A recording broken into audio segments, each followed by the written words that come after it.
आज हम आपको भारत के एक ऐसे गांव के बारे में बता रहे हैं जिसे काले जादू का गढ़ माना जाता है, जिसके लगभग हर घर में काला जादू होता है।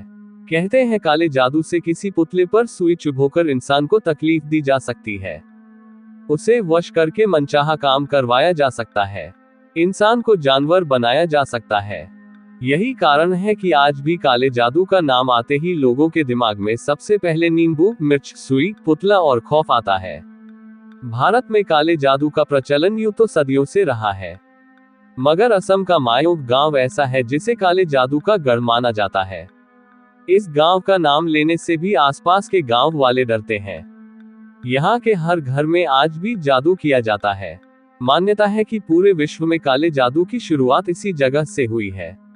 असम का ये छोटा सा गांव मायोंग गुवाहाटी से लगभग 40 किलोमीटर दूर है।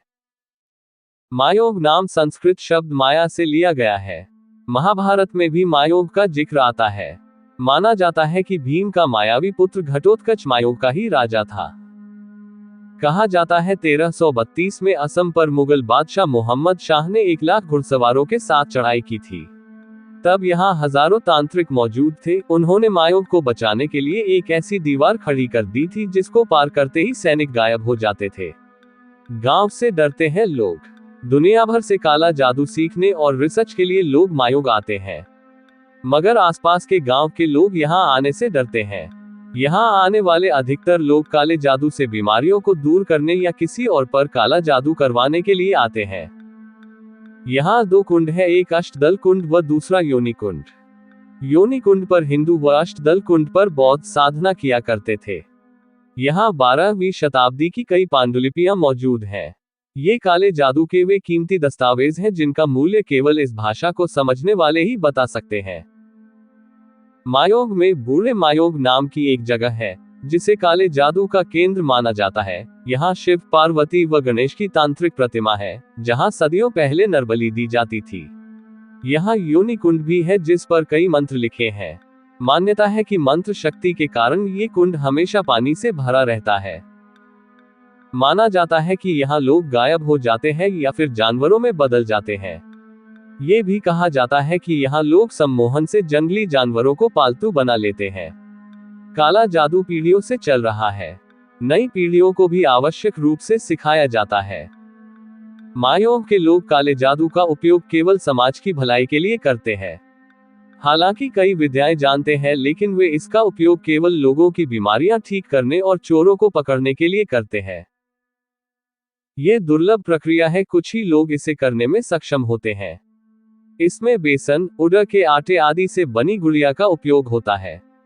जिस पर जादू करना होता है उसका नाम लेकर पुतले को जागृत किया जाता है। अफ्रीकी देशों में कहते हैं वूडू। सन 1847 में डेंटर नाम की वूडू देवी एक पेड़ से अवतरित हुई थी। उसने कई लोगों की बीमारियां और परेशानियां अपने जादू से दूर कर दी। तभी से वहां वूडू का प्रचलन शुरू हुआ।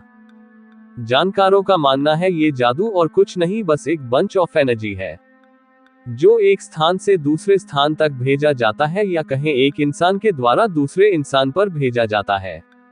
इसे law of conservation of energy से समझा जा सकता है, जिसके अनुसार energy may be transformed from one form to another, but it can not be created और डिस्ट्रॉयड।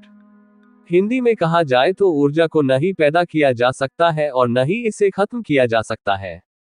सिर्फ इसके स्वरूप को दूसरे स्वरूप में बदला जा सकता है। यदि ऊर्जा का सकारात्मक इस्तेमाल है तो नकारात्मक इस्तेमाल भी है।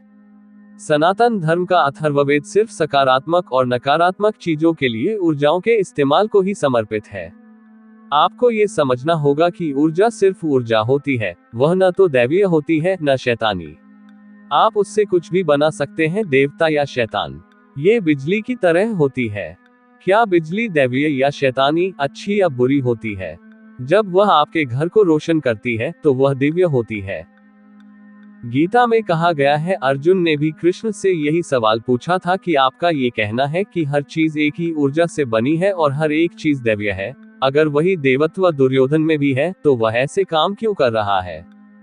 कृष्ण ने जवाब दिया, ईश्वर निर्गुण है, दिव्यता निर्गुण है, उसका अपना कोई गुण नहीं है।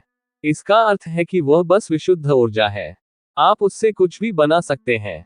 जो बाघ आपको खाने आता है उसमें भी वही ऊर्जा है, और कोई देवता जो आकर आपको बचा सकता है उसमें भी वही ऊर्जा है। बस वे अलग अलग तरीकों से काम कर रहे हैं। कुछ स्वार्थी लोगों ने इस प्राचीन विद्या को समाज के सामने गलत रूप में स्थापित किया। तभी से इसे काला जादू नाम दिया जाने लगा। दरअसल उन्होंने अपनी ऊर्जा का उपयोग समाज को नुकसान पहुंचाने के लिए किया। गौरतलब है, जिस तरह काले जादू की सहायता से सकारात्मक ऊर्जा पहुंचाकर किसी के रोग व परेशानी को दूर किया जा सकता है, ठीक उसी तरह सुई के माध्यम से किसी तक अपनी नकारात्मक ऊर्जा पहुंचाकर उसे तकलीफ भी दी जा सकती है।